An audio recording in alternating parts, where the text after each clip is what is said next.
أعوذ بالله من الشيطان الرجيم بسم الله الرحمن الرحيم Assalamualaikum warahmatullahi wabarakatuh. A'udzu billahi minasyaitonir rajim. Bismillahirrahmanirrahim. Alhamdulillahi rabbil alamin. Wa bihi nasta'inu ala umurid dunya waddin. Wassalatu wassalamu ala sayyidina Muhammadin wa ala alihi wa sahbihi ajma'in. Amma ba'd. Saudaraku rahimakumullah, berikut ini kami sebutkan 3 kesalahan dalam mandi wajib atau mandi junub yang bisa menjadikan mandinya tidak sah. Dan juga kami sebutkan bagaimana cara mengatasinya. Semoga bisa memberi manfaat untuk kita semuanya. Amin ya rabbal alamin. 1. Tidak niat atau lupa niat. Niat menjadi salah satu syarat sahnya mandi wajib atau mandi junub. Niat mandi ini dilakukan saat membasuh bagian pertama dari anggota tubuh. Imam Nawawi dalam Al-Majmu' menjelaskan, waktu niat mandi adalah ketika mengguyurkan air ke bagian pertama dari tubuh.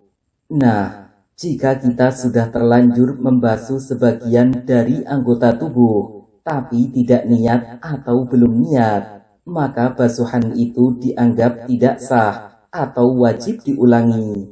Sebab basuhan yang sah adalah basuhan yang dilakukan setelah niat.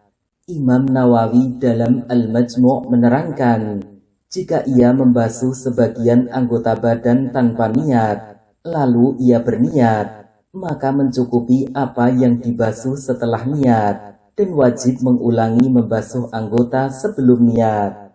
Untuk memastikan niat mandi ini, baiknya sebelum memulai basuhan pertama, kita ucapkan niatnya terlebih dahulu, yakni nawaitul husla li raf'il hadatil akbari lillahi ta'ala.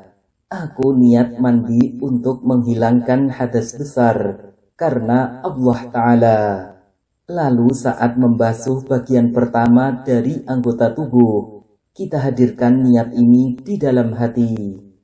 2. Kulit tidak terbasuh air semuanya.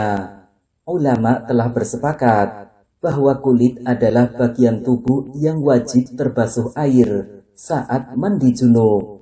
Syekh Wahbah Az-Zuhaili dalam Fiqhul Islam wa Adillatuhu menyebutkan, meratakan badan dengan air yang suci, baik rambut dan kulit. Ini adalah perkara yang telah disepakati di antara para ahli fikih.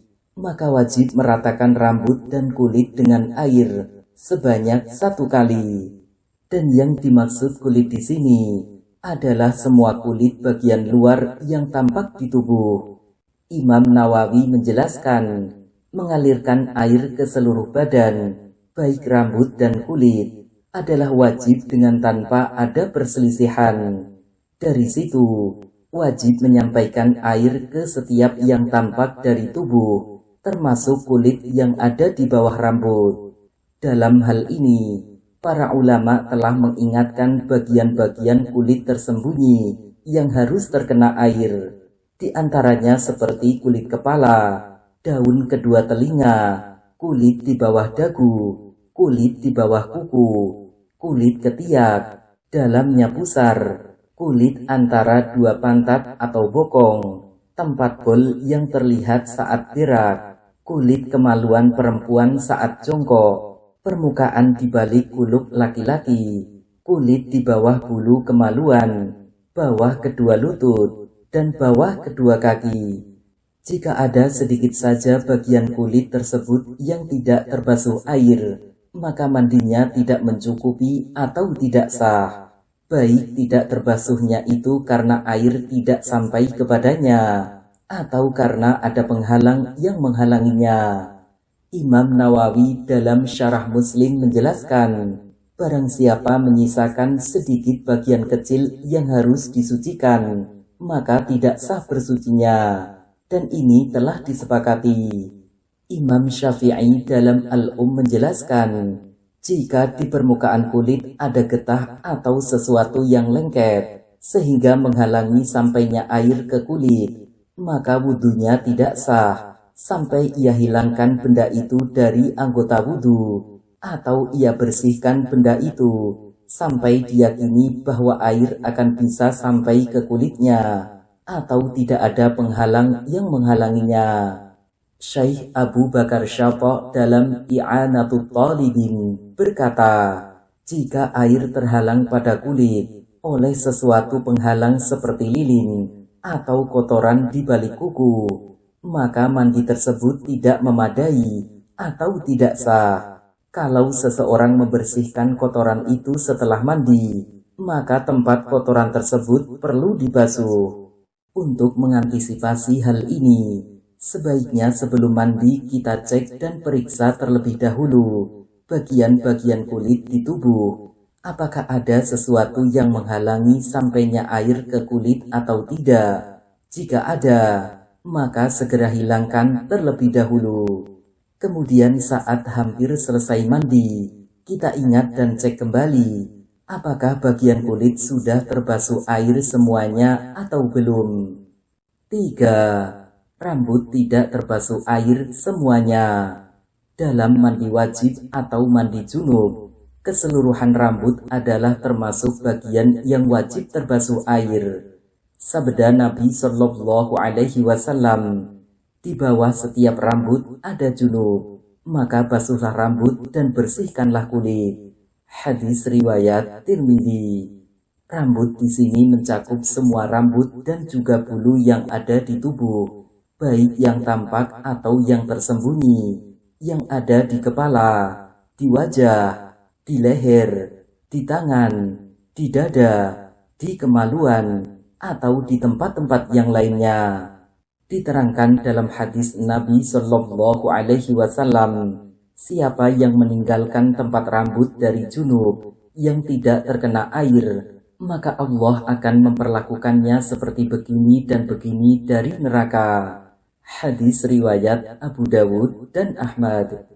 Jadi jika ada sebagian kecil saja rambut yang tidak terbasuh air, maka mandinya tidak sah. Baik tidak terbasuhnya itu karena air yang tidak sampai kepadanya, atau karena ada penghalang yang menghalanginya. Maka bagi perempuan yang rambutnya digelung, disanggul atau dikepang, ia wajib melepasnya jika air tidak sampai kepadanya, kecuali dengan melepasnya.